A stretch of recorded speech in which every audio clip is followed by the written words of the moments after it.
स्वामी देवा, काय झालं? माणूस फक्त बाहेरचं पाहतो, पण गुरु आतलं पाहतो. गुरुच्या कृपेवर संशय घेणारा माणूस कृपेपासून लांब जातो आणि गुरुच्या शब्दावर विश्वास ठेवणारा माणूस त्या कृपेचा अधिकारी ठरतो.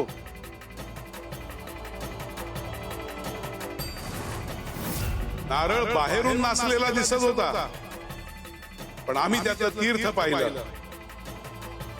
शिव शंकर शंभो.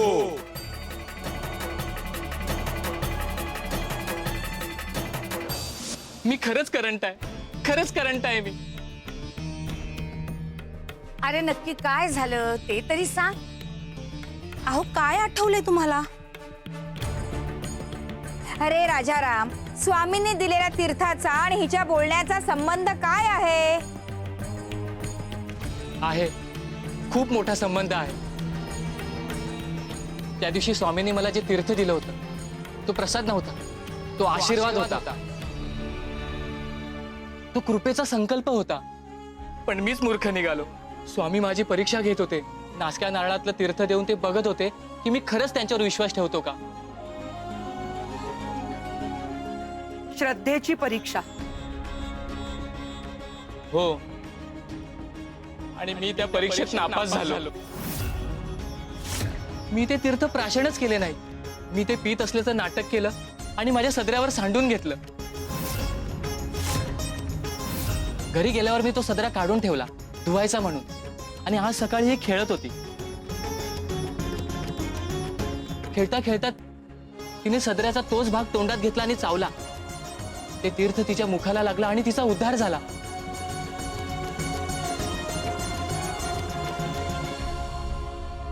म्हणजे अरे हा तर स्वामींचा आशीर्वाद. इतके दिवस याच गोष्टीची वाट पाहत होतास ना तू. मग अद्भुत. हे सगळं खरोखर अद्भुत आहे. ज्याला मिळायला हवं होतं त्याच्यापर्यंत स्वतः कृपा पोहोचली.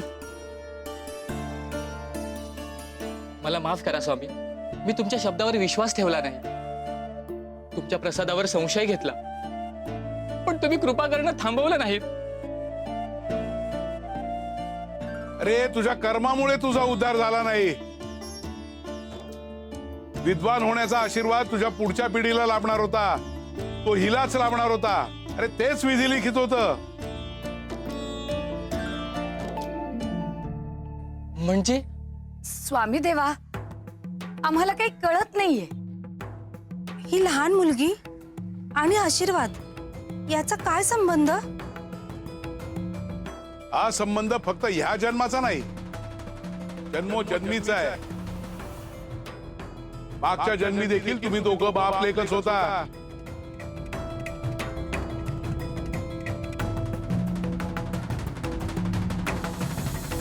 काय? हो, तेव्हाही तू आमच्याकडे आला होतास. ज्ञान मागितलं होतंस, विद्वत्ता मागितली होतीस. आम्ही तुला शब्द दिला होता. मग स्वामी, त्या जन्मात तुझं प्रारब्ध वेगळं होतं.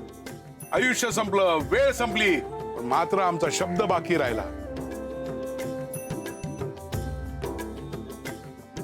आणि एक गोष्ट लक्षात ठेवा, फक्त जन्म बदलतो, शरीर बदलतं, नाव बदलतं, पण सद्गुरूचा दिलेला शब्द कधीही बदलत नाही.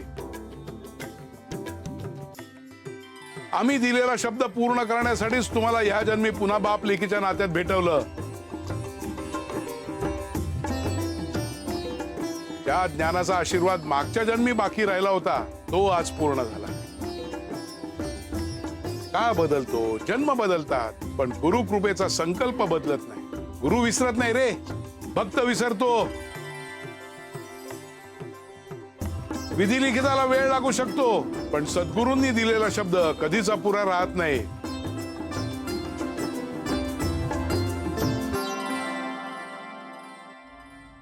स्वामींनी दिलेला शब्द कोणत्याही परिस्थितीत पूर्ण होतोच. राजाराम, त्यावेळी तू आमच्याकडे शब्द मागितला होतास.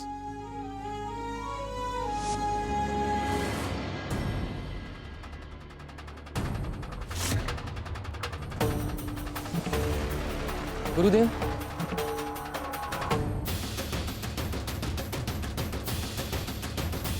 माझ्यावर कृपा करा. नाही, मी माझं मागत नाही, पण माझ्या लेकीचा उद्धार करा. ही जन्माला आली खरी, पण हिच्या आयुष्यात ज्ञानाचा प्रकाश नाही हो. आयुष्यभर खूप प्रयत्न केले, पण हिचं भाग्य उजळताना मला काही दिसत नाही. बाप म्हणून माझी एकच इच्छा आहे, माझ्या लेकीने मोठं व्हावं, विद्वान व्हावं आणि आमच्या घराण्याचं नाव उज्ज्वल करावं. इतकाच आशीर्वाद द्या. काळजी करू नकोस, आम्ही तुझ्या मुलीचा उद्धार करू. ती विद्वान होईल, ज्ञान तिच्या मुखातून गंगेसारखं प्रवाही होईल. ती तुझ्या घराण्याचं नाव उज्ज्वल करेल. खरंच गुरुदेव? हो.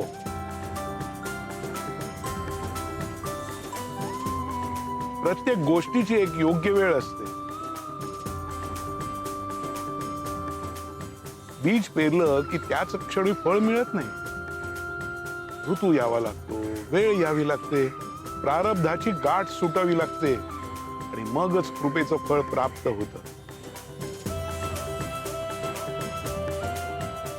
तिची योग्य वेळ आली की सगळं काही होईल. सद्गुरूचा शब्द हा काळाच्या पलीकडचा असतो. जन्म बदलले तरी गुरुकृपेचा संकल्प बदलत नाही. योग्य वेळ येईपर्यंत कृपा शांत बसलेली दिसते, पण ती कार्यरत असते.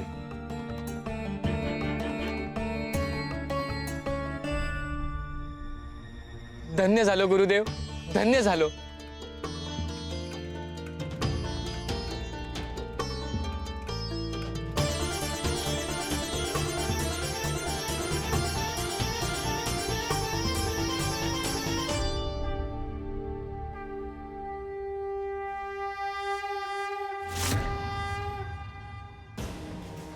आम्ही दिलेला शब्द कधीच अपूर्ण राहत नाही. भक्ताला वाटतं वेळ निघून गेली, पण गुरुला माहित असतं योग्य वेळ अजून यायची आहे. जन्मोजन्मीचा प्रवास असला तरी गुरुकृपा आपला मार्ग शोधतच राहते.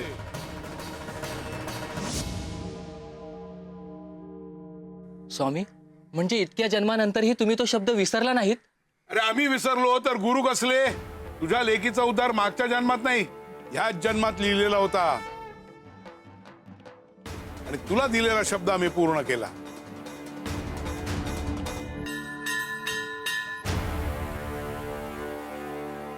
स्वामी, धन्य आहात तुम्ही. आपण एखादी गोष्ट 2 दिवसात विसरतो, पण स्वामी जन्मोजन्मी शब्द जपतात. अहो गयाताई, यालाच तर सद्गुरू म्हणतात. काळ बदलतो, जन्म बदलतात, पण गुरूंचा संकल्प कधीच बदलत नाही. स्वामी, माझ्यासारख्या सामान्य माणसासाठी तुम्ही इतके वर्ष, इतके जन्म तुम्ही तुमचा शब्द जपलात. मी तुमचे उपकार कसे फेडू स्वामी? उपकार मानायचे नसतात रे बाबा, ते पुढे वाटायचे असतात. तुझ्या लेकीला योग्य संस्कार दे, हेच आमचं समाधान. ऐकलत ना सगळ्यांनी? म्हणूनच म्हणते, विश्वास ठेवा, गुरु दिलेला शब्द पाळतोच. आपण अधीर होतो, आपल्याला वाटतं स्वामी देव आपल्याला विसरलेत, पण खरं काय माहितीये का? आपलं प्रारब्ध, आपलं कर्म आणि योग्य वेळ याची जुळवाजुळव करत असतात स्वामी देव. हो, आपण फक्त आजचा दिवस पाहतो. कधी कधी आपल्याला वाटतं उशीर होतोय, पण तो उशीर नसतो, ती तयारी सुरू असते. खरंय कविराज. अहो, गुरुचा शब्द कधी खोटा ठरत नाही, फक्त आपल्याला वेळ समजत नाही एवढंच. स्वामी, येतो. श्री स्वामी समर्थ.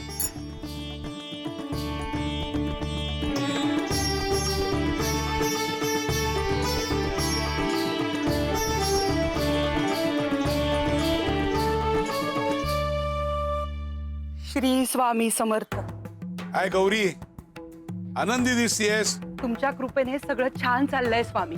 तुमच्या कृपेने माझं घर झालं, माझं आणि माझ्या यमुनाचं आधारस्थान. स्वामी, घर अक्कलकोटच्या अगदी मोक्याच्या ठिकाणी आहे, त्यामुळे अनेक जण ते घर विकत घेण्याच्या मागे लागले. मग मी सगळ्यांना नकार देते, कारण ते घर माझ्यासाठी फक्त घर नाहीये, स्वामींचा आशीर्वाद आहे, माझ्या आयुष्याची कमाई आहे. आणि तुझा अभिमान. हो, बाकी तुमच्या कृपेने सगळं छान चाललंय स्वामी. यमुना सुखात आहे, घर सुखात आहे, कसलंच दुःख नाही. स्वामी, तुमची कृपा अखंड अशीच राहू द्या. हे आहेस ग. श्री स्वामी समर्थ.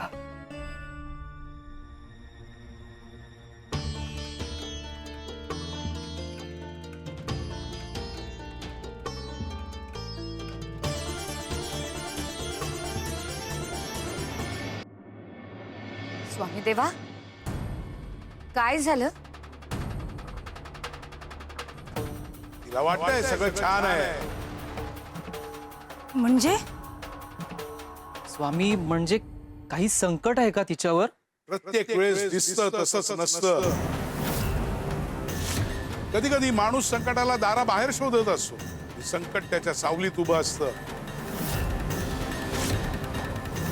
जे सुरक्षित वाटतं त्याच ठिकाणी नियतीचा पुढचा धडा लपलेला असतो. म्हणजे तेव्हा गौरीवर काही संकट येणार आहे का?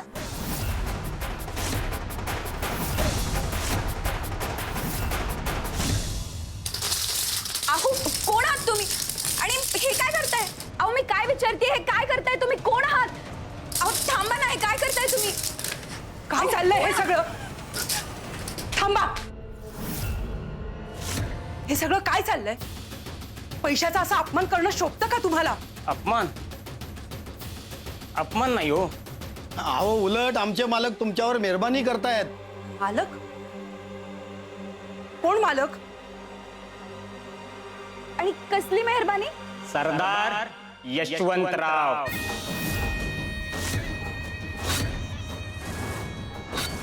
त्यांनी हे पैसे खास तुमच्यासाठी पाठवलेत. कमी पडत असतील तर अजून पाठवतो म्हणाले. अहो, पण ही मेहरबानी तरी कशासाठी? कशासाठी म्हणजे? अहो, हे मोक्याच्या जागी तुमचं जे घर आहे ना, हे त्यांच्या नावावर करायचं आहे, त्यासाठी. काय? काय म्हणालात तुम्ही? हो, आम्हाला तर असं सांगितलं गेलं की हे घर विकायचं आहे, व्यवहार जवळपास पक्का झालाय, म्हणून ही आगाऊ रक्कम पाठवली. कुणी सांगितलं तुम्हाला हे? अहो, पण आमचे मालक तर आम्हाला म्हणाले. हे बघा, मला हे घर विकायचं नाहीये. हे घर माझ्या नवऱ्याच्या आठवणींचं आहे, माझ्या संघर्षाचं आहे, आणि सगळ्यात महत्वाचं म्हणजे हा स्वामींचा आशीर्वाद आहे. आणि आम्ही हे घर कधीच विकणार नाही, कधीच विकणार नाही, कधीच विकणार नाही, कधीच. म्हणजे तुम्ही हे घर विकायला तयार नाही? नाही, कधीच नाही. आणि हा विषय इथे संपला. ठीक आहे, आम्ही सरदारांना सांगतो. पण असं मोक्याच्या जागेवर असलेलं घर सगळ्यांच्या नजरेत भरतच बाई. नजर ठेवणं आणि हक्क सांगणं यात फरक असतो. हा फरक जाऊन सांगा तुमच्या सरदारांना.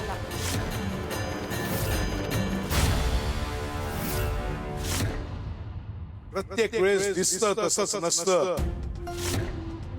स्वामी देवा, सांगा ना, खरंच काही संकट येणार आहे का गौरीवर? ज्याला घर दिसतं त्याला भिंती दिसतात, ज्याला मोह दिसतो त्याला अहंकार दिसतो, ज्याला नियती दिसते त्याला पुढे काय घडणार आहे ते दिसतं. म्हणजे स्वामी, गौरीच्या घराभोवतीच काहीतरी घडतंय? कधी कधी संकट दार ठोठावत नाही, ते आधी लोभाच्या रूपात घरात प्रवेश करण्याचा प्रयत्न करतं. तिथे श्रद्धा असते, तिथे परीक्षा असतेच, आणि जिथे आशीर्वाद असतो तिथे डोळा ठेवणारेही असतात. हो पण गौरीला तर वाटतंय सगळं व्यवस्थित आहे.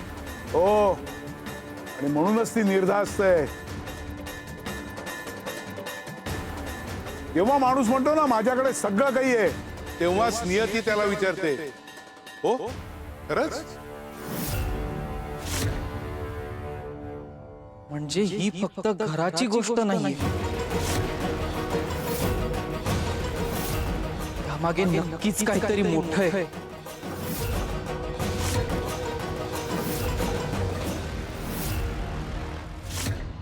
हे परस्पर ठरवणारे ते कोण?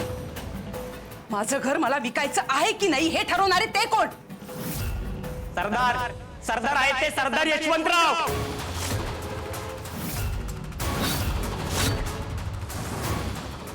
म्हणजे आमची परवानगी न घेताच त्यांनी या घराचा व्यवहार ठरवून टाकला.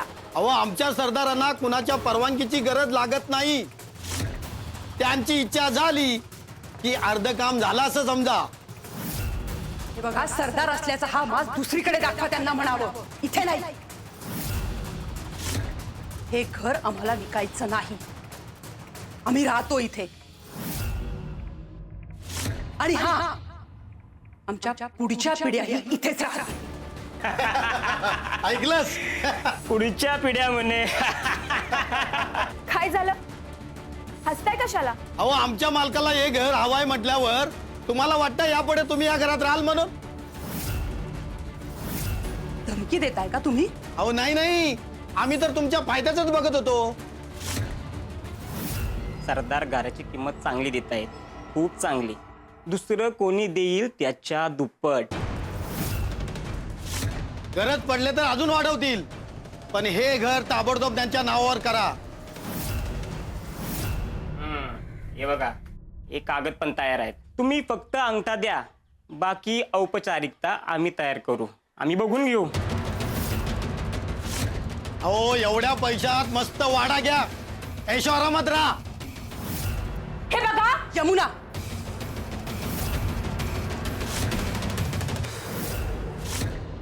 मला वाटतं तुम्हाला नीट ऐकू आलेलं नाही.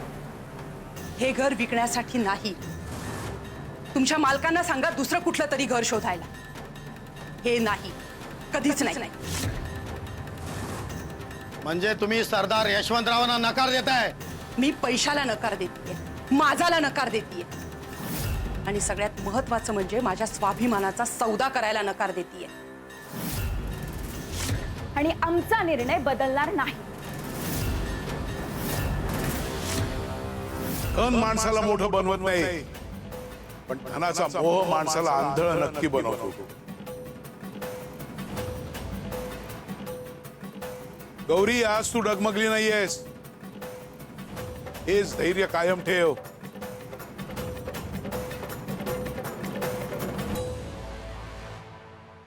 ही नाणी भरून घ्या आणि जिथून आणलीत ना तिथे परत घेऊन जा. या पैशाची इथे काहीही गरज नाही. आमचा निर्णय सांगितलाय तुम्हाला, त्यामुळे ना आता पुन्हा पुन्हा तोच विषय काढू नका. अहो एवढा चांगला सौदा स्वतःहून चालत आलाय आणि तुम्ही धुडकावून लावताय. इतके पैसे पाहून गावातले अर्धे लोक घरच काय स्वतःला विकून टाकतील. आणि एक लक्षात ठेवा, यशवंतरावांच्या विरोधात जायला फार कमी लोक धाडस करतात.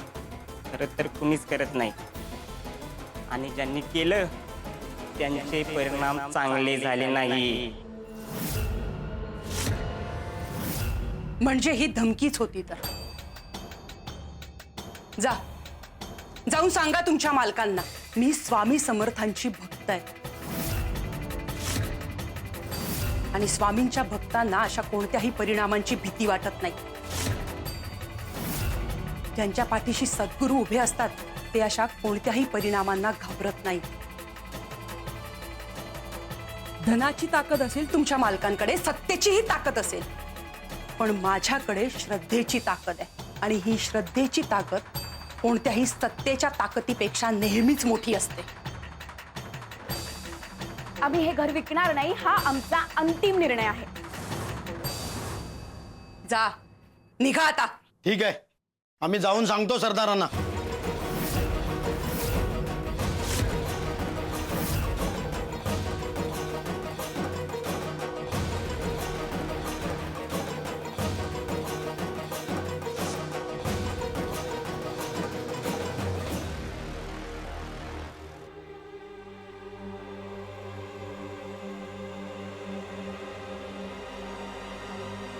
आई, आपण योग्य केलंय ना? बाळा, श्रद्धेच्या मार्गावर चालताना योग्य अयोग्याचा विचार करावा लागत नाही, फक्त विश्वास ठेवावा लागतो. श्री स्वामी समर्थ. श्री स्वामी समर्थ.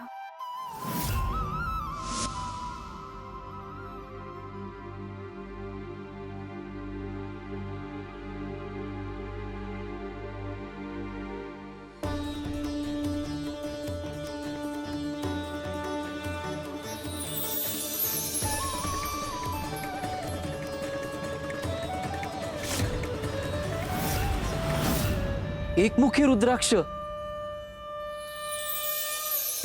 महादेवांचं प्रतीक. गुरुवरचा विश्वास हीच मनुष्याची ढाल असते परिस्थितीशी लढण्याची. ढाल जितकी मजबूत तितकाच बचाव अधिक. ढाल कमकुवत असेल तर साधं हत्यारही जखम करून जातं. म्हणजे स्वामी देवा, संकट लहान का मोठं याला महत्व नाहीये, विश्वास किती मोठा आहे याला महत्व आहे. अगदी तसंच. संकट कधीच माणसाला हरवत नाही, त्याच्या मनातली भीती त्याला हरवते. त्याचा विश्वास डळमळतो, त्याचा पराभव आधीच झालेला असतो. हा रुद्राक्ष पाहताय, याचं सामर्थ्य त्याच्या आकारात नसतं, तर त्याच्यावर ठेवलेल्या श्रद्धेत असतं. तसंच गुरुकृपेचंही असतं. गुरु बदलत नाही, भक्ताचा विश्वास बदलतो. म्हणूनच अनेकांना कृपा असूनही त्याचा अनुभव येत नाही. वादळ आलं की झाडाची मुळं किती खोल आहेत हे समजतं, आणि संकट आलं की श्रद्धा किती खोल आहे हे समजतं.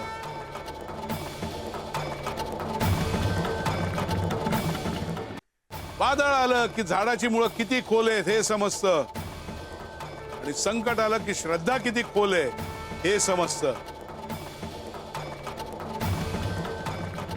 म्हणजे गौरीची परीक्षा तिच्या घराची नाहीये, तिच्या विश्वासाची आहे. अगदी बरोबर.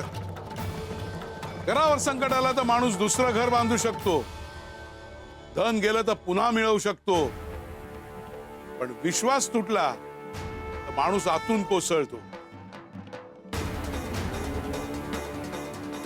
परिस्थिती कधीच मनुष्याची सर्वात मोठी शत्रू नसते.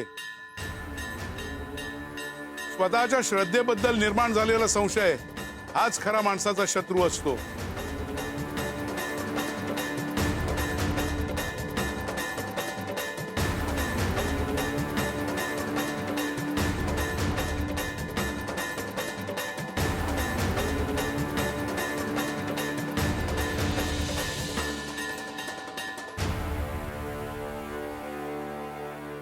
भक्त म्हणतो, जोपर्यंत स्वामी माझ्या पाठीशी आहेत तोपर्यंत नियती देखील त्याला हरवू शकत नाही.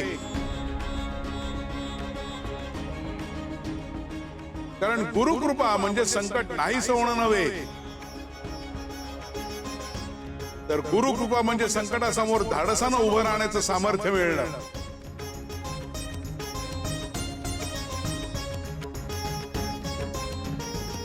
लक्षात ठेवा, तलवार युद्ध जिंकते पण ढाल योद्ध्याला जिवंत ठेवते. आणि भक्तासाठी त्याचा गुरुवरचा विश्वास हीच त्याची सर्वात मोठी ढाल असते.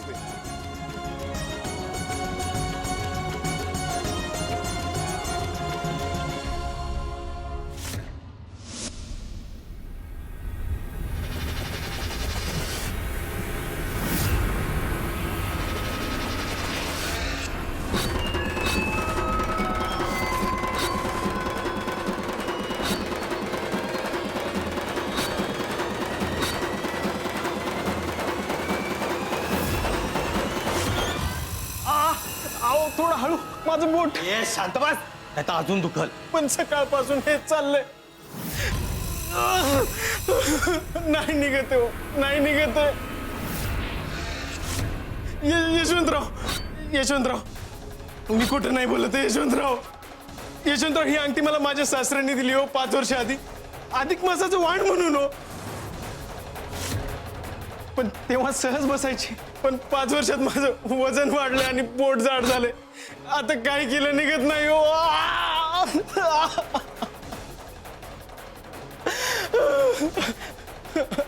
अहो, सकाळपासून किती प्रयत्न करून झाले हो. तेल टाकून बघितलं, दोरा टाकून काढून बघितला, फेस लावून बघितला, पण अंगठी निघत नाहीये. वा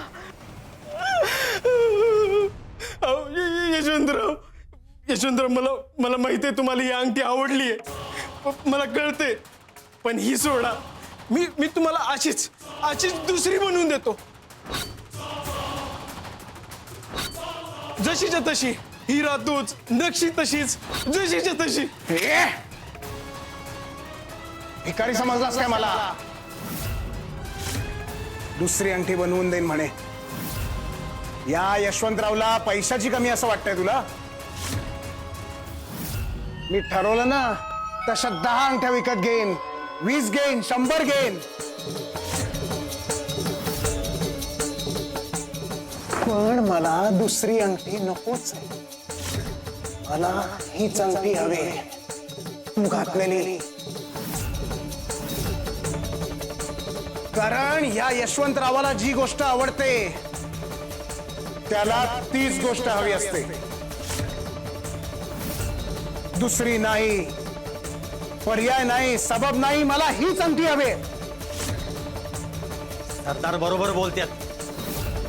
एकदा का एक गोष्ट आवडली मग ती मिळवलीच पाहिजे. आणि एक गोष्ट लक्षात ठेव, जगात 2 प्रकारची लोक असतात. एक, जे स्वतःला आवडणाऱ्या वस्तूंची स्वप्न बघत राहतात, आणि दुसरे, जे त्या गोष्टी स्वतःच्या करून घेतात. पण यशवंतराव, ही अंगठी माझ्या सासऱ्यांनी दिलेली आठवण आहे हो. आठवणींना किंमत नसते, किंमत मालकीची असते. यशवंतरावची नजर पडली की मालकी ठरली.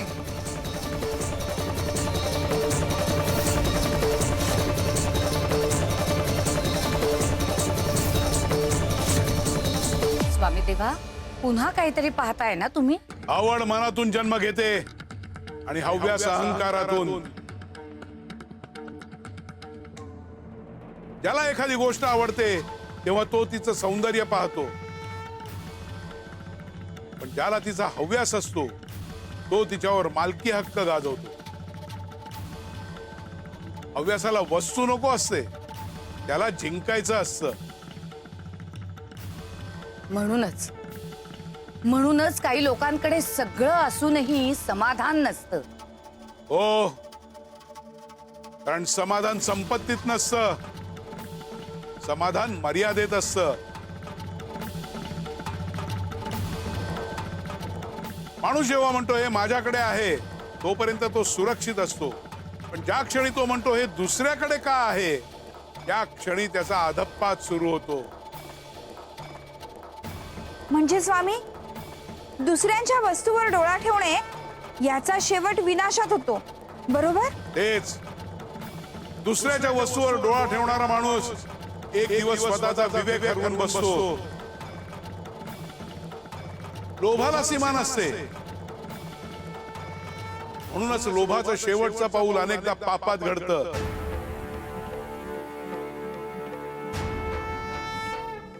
काहींना सत्ता म्हणजे सामर्थ्य वाटतं, धन कमावणं म्हणजे सामर्थ्य वाटतं, दुसऱ्यांना भीती दाखवणं म्हणजे सामर्थ्य वाटतं, पण खरं सामर्थ्य स्वतःच्या इच्छांवर नियंत्रण ठेवण्यात असतं. खरंय स्वामी, जो माणूस स्वतःला जिंकतो ना तोच खरा विजेता असतो. दुसऱ्यांचं हिसकावून घेणारा कधीच श्रीमंत होत नाही, तो फक्त अधिक भुकेला होत जातो. पण स्वामी देवा, अहो ज्याचा हव्यास वाढत जातो त्याला थांबवणार कोण? हव्यासाला माणूस थांबवत नाही, नियती थांबवते सुंदरे. दुसऱ्याचं घेण्यासाठी पुढे आलेला हात एक दिवस त्याच्या कर्माच्या बेडीत अडकतो. काही ना वाटतं जगात सगळ्याच गोष्टी विकत घेता येतात, पण एक दिवस त्याला नियती दाखवून देते काही गोष्टी कृपेने मिळतात, किमतीने नाही.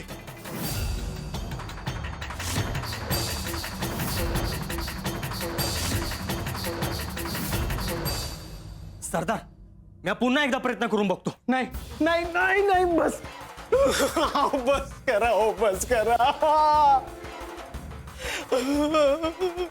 मला नाही वाटत ही अंगठी निघल म्हणून. अहो ती बोटात जाम रुतून बसली आहे. काढायला गेलं तर एक वेळेस बोट तुटल, पण अंगठी नाही निघणार. नाही निघणार. धन्यवाद धन्यवाद यशवंतराव. मी म्हटलं होतं ना सरदारांना यापेक्षाही सुंदर अशीच जास्त हिऱ्याची अशीच अंगठी बनवून देईल.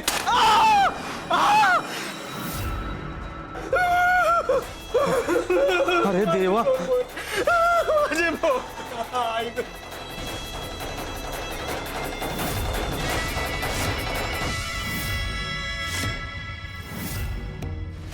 ज्याने निष्पाप जीवांना वेदना दिल्या त्याला आता वेदनांची जाणीव स्वतःच्या देहातून आणि मनातून भोगावीच लागते.